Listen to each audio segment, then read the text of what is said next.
दोस्तों, जैसा कि आप जानते ही हैं, 3 अक्टूबर 2024 से शारदीय नवरात्रि की शुरुआत हो चुकी है और इसका जो समापन होगा वह 12 अक्टूबर को होगा।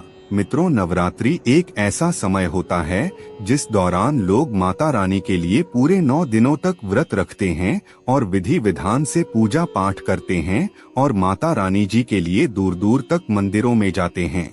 लेकिन दोस्तों, बहुत से ऐसे लोग हैं जो यह करना चाहते हैं लेकिन उनके पास समय नहीं है, क्योंकि आज के इस वर्तमान समय में देखा जाए तो लोग अपने घर को चलाने के लिए दिन रात मेहनत कर रहे हैं। इसीलिए हमारे धर्म शास्त्रों में इन व्रत के विकल्पों में कुछ ऐसे उपाय बताए गए हैं जिन्हें अगर आप कर लेते हैं तो अवश्य ही माता रानी जी का आपको आशीर्वाद और वरदान मिल जाएगा। और उन्हीं विकल्पों में से एक विकल्प है धनिया का विकल्प। जी हाँ दोस्तों, अगर आप नवरात्रि के दूसरे दिन धनिया के उन उपायों को कर लेते हैं जो हमारे धर्म शास्त्रों में स्पष्ट रूप से लिखा हुआ है, तो यकीन मानिए माता रानी जी के आशीर्वाद से आपके जीवन में धन खींचा हुआ चला आएगा और आप धनवान बन जाएंगे। दोस्तों, आपकी जानकारी के लिए बता दें, हमारे ज्योतिष शास्त्र में घर की रसोई में मौजूद कुछ ऐसी चीजों के बारे में बताया गया है जिसका उपाय करके आप अपने जीवन को बदल सकते हैं। और धनिया केवल आपके खाने का स्वाद नहीं बढ़ाती बल्कि ज्योतिष उपाय में इसे बहुत ही उत्तम माना गया है। कहा गया है कि धनिया जो होती है वह खाने के स्वाद को दुगना कर देती है और दूसरी तरफ आपके भाग्य को चमकाने में भी धनिया बहुत ही उपयोगी मानी गई है। कहा जाता है कि धनिया का उपाय माता लक्ष्मी जी के सामने किया जाए तो हमारे जीवन से धन संबंधित सारी समस्या खत्म हो जाती है, क्योंकि धनिया का सीधा संबंध धन से जुड़ा होता है। और अगर आप शारदीय नवरात्रि के दौरान धनिया का उपाय कर लेते हैं तो आपकी हर मनोकामना पूरी हो सकती है। दोस्तों, आज हम आप लोगों को इस वीडियो के माध्यम से धनिया के उन उपायों के बारे में बताने जा रहे हैं जिन उपायों को अगर आप नवरात्रि के दिनों में कर लेते हैं तो अवश्य ही आपके जीवन से हर प्रकार की कष्ट, परेशानी, गरीबी, दरिद्रता खत्म हो जाएगी और आपके जीवन में आपको माता रानी जी का विशेष आशीर्वाद मिल जाएगा। इसीलिए अगर आप भी चाहते हैं कि माता रानी जी के आशीर्वाद से आपके जीवन का हर कष्ट नष्ट हो जाए तो आप हमारे इस वीडियो में अंत तक जरूर बने रहिए और ध्यान से सुनते रहिए। मित्रों, वीडियो में आगे बढ़ने से पहले अगर आप अपना जन्म कुंडली पर हमसे परामर्श लेना चाहते हैं या किसी भी समस्या का समाधान पाना चाहते हैं तो वीडियो के अंदर और डिस्क्रिप्शन बॉक्स में आपको हमारा नंबर मिल जाएगा। आप 200 रुपए की फीस दे करके डायरेक्ट फोन कॉल के थ्रू हमसे परामर्श ले सकते हैं। हम बिल्कुल आपकी समस्या का समाधान करने की पूरी कोशिश करेंगे। तो आइए अब सीधा उपाय की तरफ आगे बढ़ते हैं। तो सबसे पहला उपाय है घर की बरकत का महा उपाय। दोस्तों, आप कितनी भी मेहनत कर लें, कितना भी परिश्रम कर लें, जब तक आपको उसका फल नहीं मिलता है तब तक आप परेशान रहते हैं। ठीक इसी प्रकार से जब तक आपके घर की बरकत नहीं होगी तब तक आप उन्नति नहीं कर पाएंगे। तो अगर आप चाहते हैं कि आपके घर की बरकत हो, आपके घर के उन्नति हो और आपके घर का वातावरण बहुत ही कल्याणकारी बना रहे, तो इस सरल से उपाय को नवरात्रि के दूसरे दिन सूर्यास्त के बाद कर लीजिए, जो हम आपको बता रहे हैं। आपको मार्केट से 10-20 रुपए की एक मिट्टी का बर्तन लाना है। बर्तन लाने के बाद इसमें आपको एक मुट्ठी फ्रेश धनिया डालना है। धनिया डालने के बाद आपको इसी मिट्टी के बर्तन के ऊपर लाल कपड़ा रखना है और लाल कपड़े को पूरी तरह से मौली धागे से बांध देना है।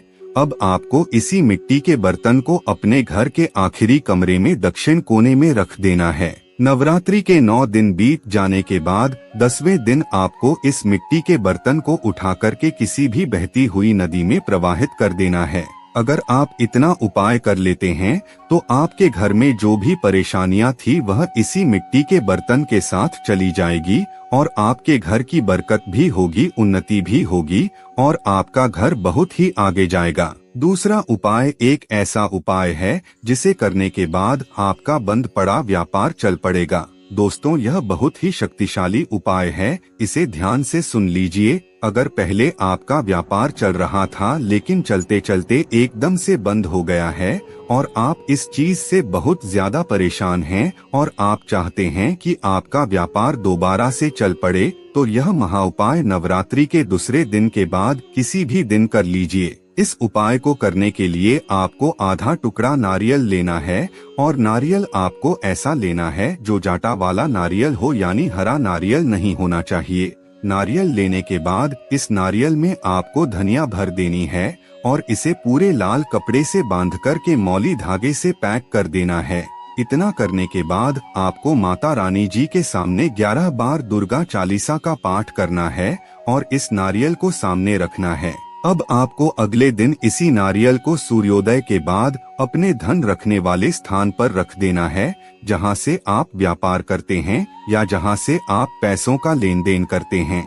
अगर आपने इतना उपाय कर लिया तो आपका व्यापार जो ठप पड़ गया था वह माता रानी जी के आशीर्वाद से चल पड़ेगा और धन आने के सारे रास्ते खुल जाएंगे। तीसरा उपाय है रोग मुक्ति का महाउपाय। दोस्तों, अगर आपको ऐसी कोई बीमारी ने पकड़ लिया है जिसका आप इलाज करवा कर थक चुके हैं या आपके परिवार में कोई व्यक्ति बीमार पड़ा हुआ है, तो आपको क्या करना चाहिए, ध्यान से सुन लीजिए। आपको एक मुट्ठी धनिया लेना है और जो भी व्यक्ति आपके घर में बीमार पड़ा हुआ है उसके सर के ऊपर से 7 बार घुमाना है और आपको घर के बाहर जाकर इस धनिया को फेंक देना है। इतना उपाय करने के बाद माता रानी जी के आशीर्वाद से जो बीमारी आपके घर में फैली थी वह खत्म हो जाएगी। चौथा उपाय धन प्राप्ति का महाउपाय। दोस्तों, अगर आपके जीवन में धन आने के सारे रास्ते बंद हो गए हैं, आप कठोर परिश्रम करते हैं लेकिन फिर भी आपको पर्याप्त मात्रा में धन की प्राप्ति नहीं हो पा रही है, आप इस चीज को लेकर बहुत ज्यादा परेशान हैं, तो धनिया का यह उपाय कर लीजिए जो हम आपको बता रहे हैं और इस उपाय को करने के बाद माता रानी जी के आशीर्वाद से आपके जीवन से धन संबंधित सारी समस्या खत्म हो जाएगी और आपके जीवन में धन आने के सारे रास्ते खुल जाएंगे। आपको एक लाल पोटली लेनी है और उस लाल पोटली में 1 मुट्ठी धनिया डालना है, 21 काली मिर्च डालना है, 11 लौंग डालना है, 2 कपूर और 1 इलायची डालना है। अब आपको सूर्यास्त के बाद माता रानी जी के सामने बैठना है और माता रानी जी के सामने एक घी का दीपक जलाना है और यहाँ पर आपको 11 बार दुर्गा चालीसा का पाठ करना है। पाठ करने के बाद इस पोटली को माता दुर्गा जी के चरणों से छुआना है और अपने अलमारी में, तिजोरी में या धन रखने वाले स्थान में रख देना है। अगर आप इतना उपाय नवरात्रि के दूसरे दिन या दूसरे दिन के बाद किसी भी दिन कर लेते हैं तो आपके जीवन से धन का अभाव खत्म हो जाएगा और आप अपने जीवन में बहुत ज्यादा उन्नति करेंगे। दोस्तों, हम जितने भी उपाय आपको बताए हैं वह श्रद्धा और विश्वास पर डिपेंड करता है। अगर आप श्रद्धा और विश्वास के साथ इन उपायों को करेंगे तो आपको इसका लाभ जरूर मिलेगा। इसीलिए इन उपायों को पूरी श्रद्धा और विश्वास के साथ कीजिए। तो मित्रों, आज की वीडियो में बस इतना ही। फिर मिलते हैं किसी नई जानकारी के साथ, तब तक के लिए धन्यवाद।